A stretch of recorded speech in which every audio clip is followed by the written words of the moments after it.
Bonjour! Au gossip pas cette semaine? Ouais, je répare ce set de chambre à coucher-là qui m'avait été donné pour le bois. Ouais, mais une chose que je peux te dire, c'est qu'il y avait des morceaux là qui avaient besoin de beaucoup d'amour.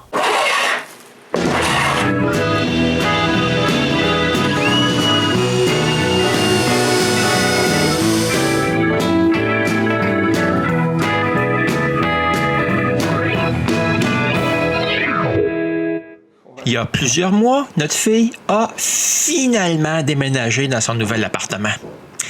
Ouais, puis voici ce qui reste de ses meubles. Puis eux aussi, là, sont partis. La chambre est finalement vide. Mais on n'a plus de meubles.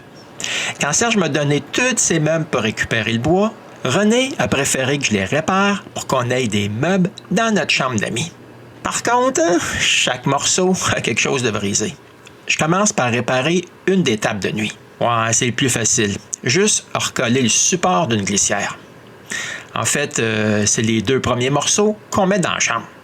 Ensuite, je me dis que le deuxième, plus facile à réparer, c'est cette commode.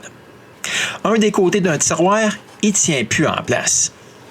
Ouais, vous verrez bien que ces meubles ont déjà été réparés et pas mal vite en plus. Je figure que le plus simple ici, c'est de recoller le côté en place avec la colle époxy et de mettre ça en serre. Le reste de la réparation de cette commode, bon, il va se faire dans la maison. Je mélange d'autres époxy et je colle un support pour la tablette. Pour que le support soit droit, j'utilise 2 bouts de bois de la même longueur. Avec un peu de pression, ça va rester en place, ainsi que la tablette.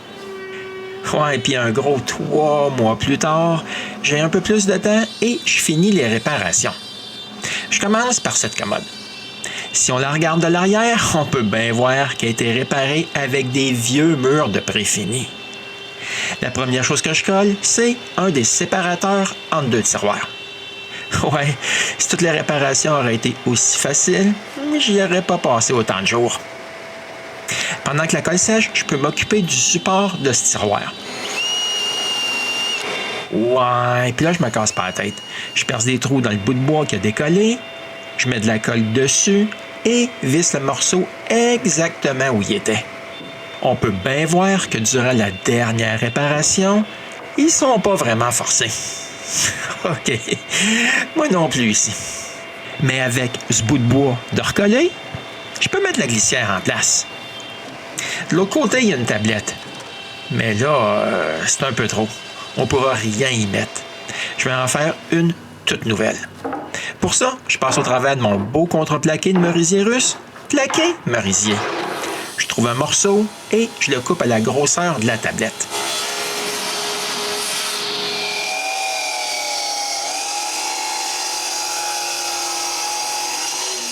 Ouais, mais par contre, à l'arrière, pour retenir le miroir, il y a un bout de bois. Je vais couper une entaille autour.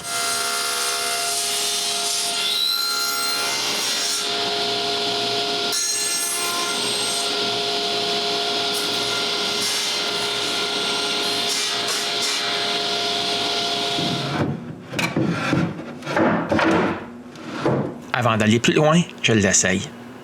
Comme c'est parfait, je colle un champ sur la partie avant. Quand c'est collé en place, je chambre l'excès du champ. Ouais, mais c'est un peu dommage quand même d'avoir collé un champ parce que tout de suite après, je peinture la tablette. Je mets 2 couches de peinture blanche que je recouvre de vernis. Le vernis, lui, il est bien plus résistant que la peinture. Le lendemain, j'essaye ça en place. C'est parfait. Bon, une deuxième commode de réparer.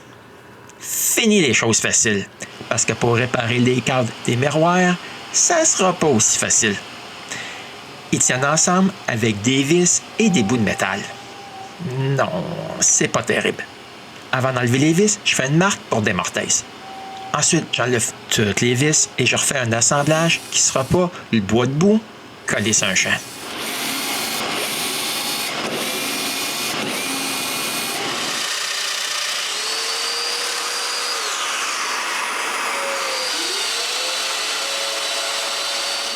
Après avoir collé des dominos et tout remonté ça ensemble, je revisse les plaques de métal à l'arrière.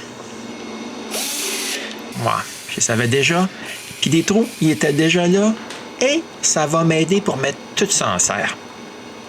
Je refais la même chose pour l'autre petit cadre et je laisse la colle sécher. Pour le cadre central, je dois m'y prendre différemment.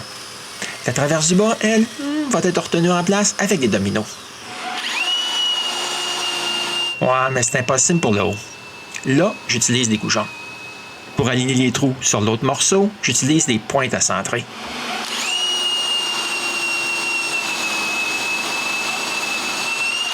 Sur le dernier coin, je peux même pas utiliser mon gabarit. Je dois tout faire à l'œil.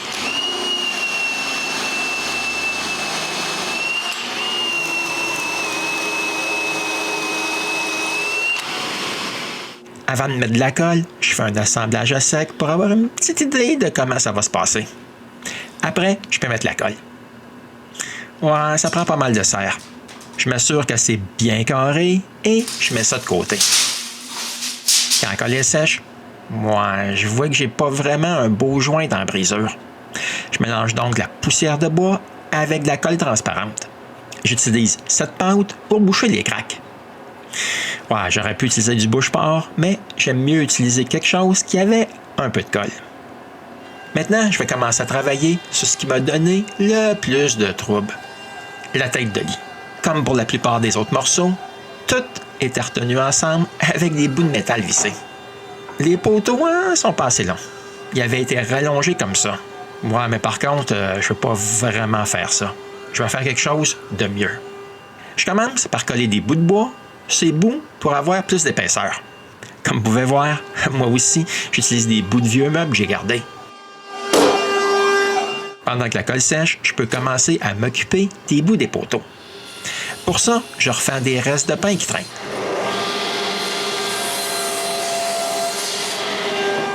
Je colle 2 bouts ensemble et je mets ça en serre. Je vais m'en servir bientôt. Après, j'étends de la colle sur un des morceaux plus larges que j'ai refendu. Quand la colle est bien étendue, j'enlève les 2 petites planches des serre-joints et je les mets par-dessus. Je répète la même chose 2 autres fois pour avoir un collage de 4 épaisseurs et je laisse la colle sécher. 5 heures plus tard, je coupe mon collage en 2 blocs de la même grosseur que les poteaux.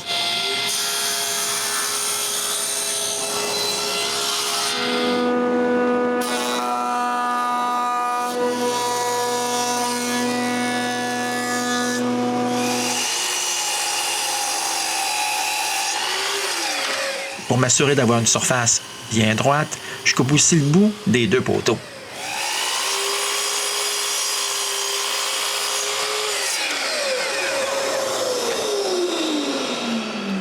Puis, je perce 4 mortaises au bout d'un poteau et 4 autres au bout d'un des blocs que je viens tout juste de couper.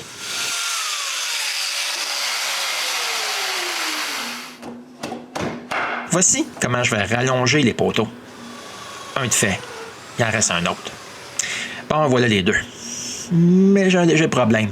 Avec 4 dominos de 100 mm, c'est pas facile à démonter.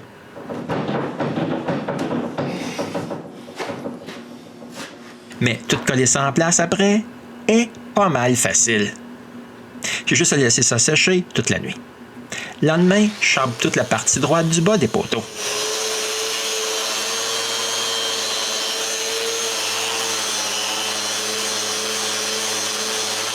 Ensuite, je peux couper une nouvelle gorge.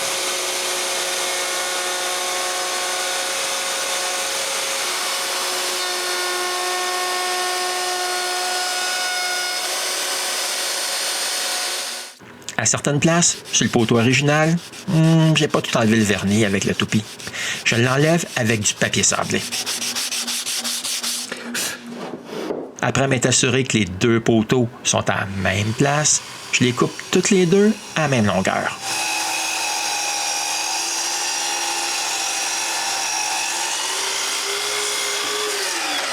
Je peux maintenant faire les mortaises qui vont les retenir en place.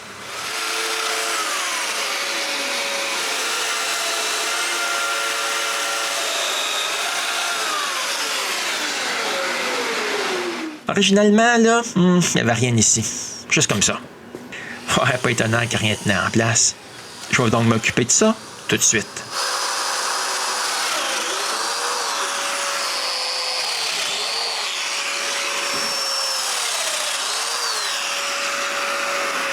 Bon, voilà la tête de lit avec tous les nouveaux morceaux. Ouais, mais c'est pas encore collé. C'est juste un assemblage à sec parce que je veux teindre un peu le bois avant de le coller. OK, ça aurait été bien plus facile si j'avais utilisé du cèdre comme les poteaux originaux. Je vais donc teindre avec de la gomme de lac, teinter avec ma nouvelle teinture. Mon premier test, là, il donne pas la couleur que je veux.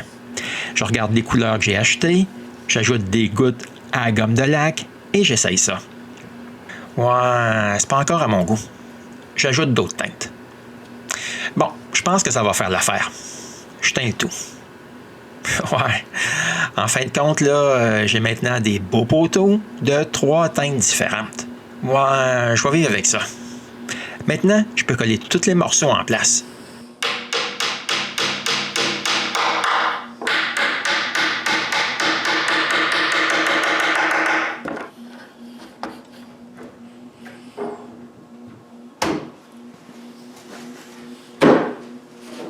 Tout ce qu'il me reste à faire, c'est d'attendre que la colle soit assez sèche pour que je puisse appliquer 2 couches de vernis. Je commence par l'arrière. Ensuite, j'utilise mon plateau tournant. C'est bien plus facile. Je mets 2 couches comme ça. Ouais, mais le lendemain, je m'aperçois que j'aurais dû mesurer un peu. La tête de lit, elle ne peut pas se visser à la base du lit. Je dois faire quelque chose.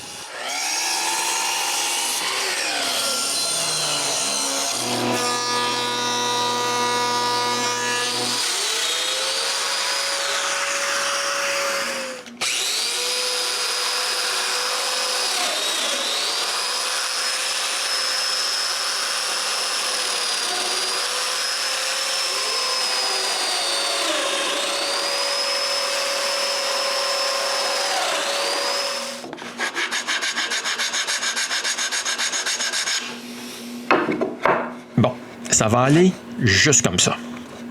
Mais je dois enlever le beau vernis que j'ai mis hier.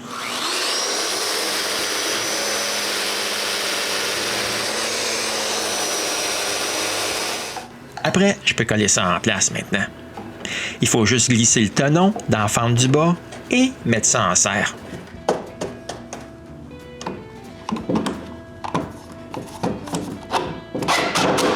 Il faut attendre que la colle soit sèche un peu avant de continuer sa tête de lit. J'en profite donc pour m'occuper des miroirs.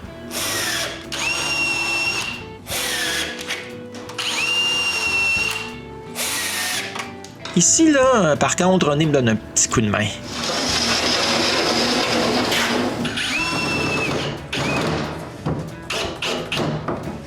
Bon, les miroirs sont en place. Tout ça a pris assez de temps pour que je puisse ajouter une 4e teinte à la tête de lit. Quand la gomme lac teintée est sèche, je peux mettre du vernis. Comme pour le reste, je mets 2 couches. Le jour suivant, c'est vraiment possible d'installer la tête de lit. Avec cette dernière vis, Renée est super contente parce qu'elle a sa chambre d'amis prête pour nos prochains visiteurs. Et le plus beau, c'est que mes 4 teintes y paraissent même pas avec les tables de nuit. OK, c'est pas vraiment à mode, mais ça nous a rien coûté pour réparer tous ces meubles. À part là, un peu de colle puis quelques dominos. Donc, si un jour vous venez nous visiter et que vous couchez à la maison, vous pourrez les voir en vrai. D'ici là, vous pouvez toujours revenir me voir au Gosse de bois.